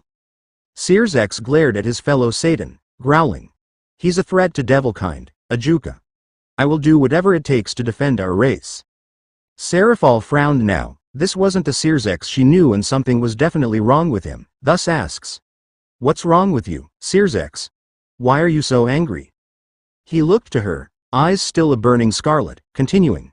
He beat your strongest attack, right, Serafal? How are you taking this so lightly? As the back and forth was going on, Rias was getting nervous about this. Her own injuries, Sona's armlessness, Issei's changes, the silent Kaneko, and now the clear difference in her brother's actions. What in the four Satans is going on? Ko Church Sariel flashes down into the formerly abandoned Church of Ko to find her squad of 6 young exorcists already gearing up in their battle dress. Looking to the oldest of the group, and temporarily made captain, Jordan, she asks. Who gave you the order to arm up? Jordan was a blonde-haired, blue-eyed, tall teen with wide shoulders and a calm demeanor, but before the Angel of Death he found a hint of rosiness come to his cheeks as he replied with a bow. Lady Sariel. Lydia came back from her patrol and said that the devils are arming up for something. I ordered us all to arms in case they try attack our position here. Sariel couldn't fault them, for they did not witness what she had. The sage battle both hero and fallen with a single devil in support, crushing both factions with little trouble. So, she explained to them. Very well. However, our objective has now changed. This caught all their attention, with Zenobia adjusting her sword strap as she asks. How so, mother? Sariel was quick to answer that. About an hour ago now, the sage was ambushed by forces belonging to the hero faction, and a splinter group that broke off from the Gregory. Eyes widened in shock at this development. The whole reason they were in Japan was to defend the sage, and here they're only arming up after their target was ambushed. Jason, a dark brown-haired teenager with black eyes and squarish face, asks. Then, are we to rescue our defense target, Lady Sariel? Will not be necessary, she replied effortlessly before walking through towards the main exit, the youngsters moving in behind her lead. Sariel continued. For the sage had crushed the unredeemable, and forced the lost to seek a new path forward. Irina's nod went unnoticed, but she asked, then, what is our task? As they clear the church grounds and onto the hill overlooking the town of Ko, Sariel turns back to them and says firmly. The sage is likely to arrive soon. We do not know when, but no more than 2 hours. They all nod, so she says. The devils know this too. We are here to ensure that the sage lives past this day and make friendly contact with him. Understood? Yes, Lady Sariel. The silvery white-haired woman looks out as the breeze flows through her braided locks as she scans the horizon for any sign of their target. This sage is an avatar of life. Her opposite. Idly, Sariel wonders what kind of conversation they could have. Olympus. We need him. Demeter declared that snapped everyone from their shock at the brutal one-sided fights they witnessed. They all looked to the goddess of agriculture, harvest and fertility as her golden hair, intertwined with various cereal grain, causing it to shimmer with her determination. Athena responded to that, stating firmly, but Aunt Demeter, he is far too dangerous to just approach without a solid, diplomatic plan that shows that he mean no harm. Ares scoffed at her weakness, responding, just challenge him to a fight. He is a warrior. He understands the importance of strength. Apollo chuckled, but it was hollow as he adds, assuming you can catch him, did you not see that speed? Hermes huffed, arms crossed, stating, I'd catch him. Apollo's gaze did not leave his younger brother for a long time, that forced Hermes to relent, eventually. Poseidon spoke up carefully too, offering, he seems to hold a great amount of power with the winds, enough at least to create localized hurricane-force storms. He looks to his baby brother, asking, this sage is not one of yours, is he? Zeus frowned at the insinuation, but made direct comment as he was still rather thoughtful of what he had just witnessed. This sage is certainly powerful. Too powerful to ignore and in the hands of the Shinto pantheon. Before risking a war, he should ascertain the level of power he holds and, depending on the results, cast him to the depths of Tartarus for the safety of all. His son's voice brought the king of Olympus back to the room at large, Hephaestus adding, he got a new sword by the looks of it too. It was a few centimeters longer and far sharper than the last one. Athena and Ares stopped their bickering and nodded as they had noticed that too, with the goddess of wisdom adding, yes, and it was made from the same material as the last one. Perhaps he lost it somewhere. If we can find it, we can outwit how it was able to cut through the divine nature of. Demeter stands up, bellowing, what about getting him here myself? As a deity of the earth, he will likely not attack me outright and listen first before striking out. Far better than what Aphrodite is trying to do by stalking him. Athena took a moment to contemplate that for a moment before reluctantly agreeing with a nod, stating, that is the most likely way to reason with a sage. Through a mutual connection. Zeus finally spoke, looking at his older sister. Demeter. We shall await the return of both Artemis and Hera, to hear what they have discovered with the Shinto pantheon. Then, we will send you to find Aphrodite and see if you can contact this sage via your domain. Demeter retook her seat and nodded, satisfied with the action she was being allowed to take. The god of drama looked around at the others before the empty chairs. Then Zeus announced, keep monitoring your domains, and the moment we get word from Hera, we shall convene again. Meeting adjourned.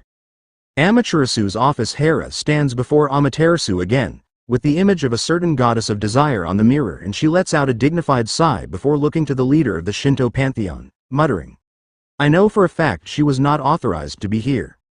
Straightening up, Hera continued, she is likely after the sage for, let us say, less than ladylike intentions.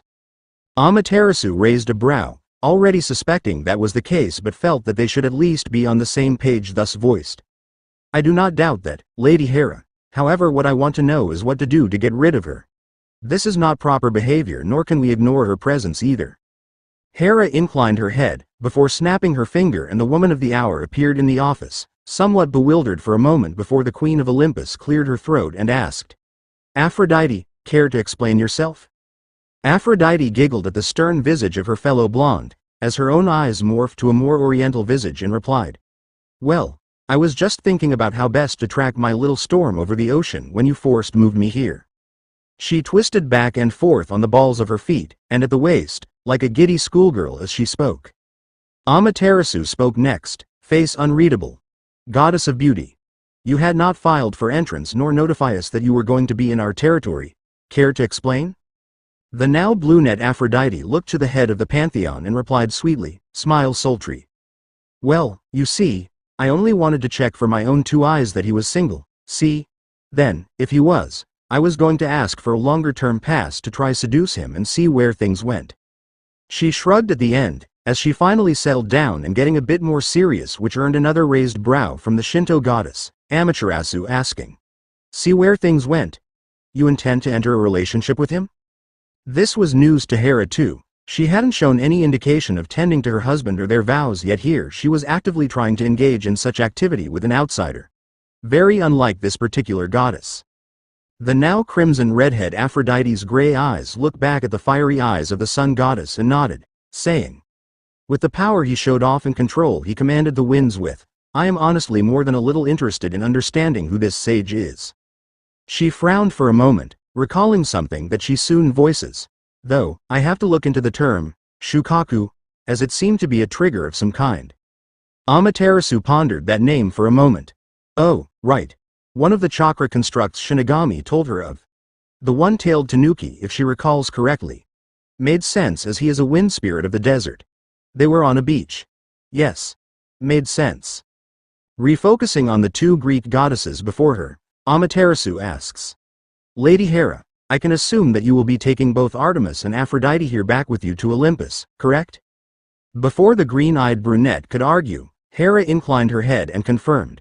Yes, I will be, Lady Amaterasu. We've caused more than a few problems for you. Please call upon us should you have any further problems or concerns in regard to any of our subjects. Flying above the ocean upon the 2-meter-wide platform of warm firm sand, Akeno finds her mind wondering how things had turned out. How she is sitting beside one of the most dangerous men around, capable of fighting against multiple Satan-class devils and gods alike, yet casually stargaze whilst speeding a dozen or so meters above the ocean. How strange things turned out. Not seeing anything better to do, Akeno turned to Menma and asks, Menma, will you not join us again? Naruto replied swiftly. Not a chance. Akeno was expecting such an answer, just not that quickly. After her sweat drop, she continued.